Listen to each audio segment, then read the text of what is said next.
தமிழகம் எங்கும் கிளைகள் கொண்ட Annamal institute of hotel management and hospital management படிப்பில் சேர்வதற்கான அட்மிஷன் நடைபெறுகிறது.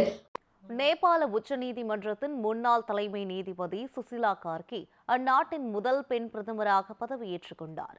நேபாளத்தில் இளைய தலைமுறையினரின் ஊழலுக்கு எதிரான அதிதீவிர போராட்டத்தால் பிரதமர் ஷர்மா ஒலி தலைமையில் நடைபெற்ற ஆட்சி வீழ்ச்சியடைந்தது. இதையடுத்து அந்நாட்டு உச்சநீதிமன்றத்தின் முன்னாள் தலைமை நீதிபதி சுசிலா கார்கி நேபாளத்தின் இடைக்கால பிரதமராகியுள்ளார். இதற்கான எளிய நிகழ்ச்சியில் அவர் இடைக்கால பிரதமராக பதவியேற்றுக் கொண்டார். இதன் மூலம் நேபாளத்தின் முதல் பெண் பிரதமர் என்ற சிறப்பை அவர் பெற்றுள்ளார்.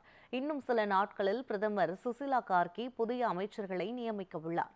இதனிடையே நேபாள நாடாளுமன்றம் கலைக்கப்பட்டு அடுத்த ஆண்டு மார்ச் மாதம் 5ஆம் தேதி பொது தேர்தல்கள் நடைபெறும் என்று அறிவிக்கப்பட்டுள்ளது.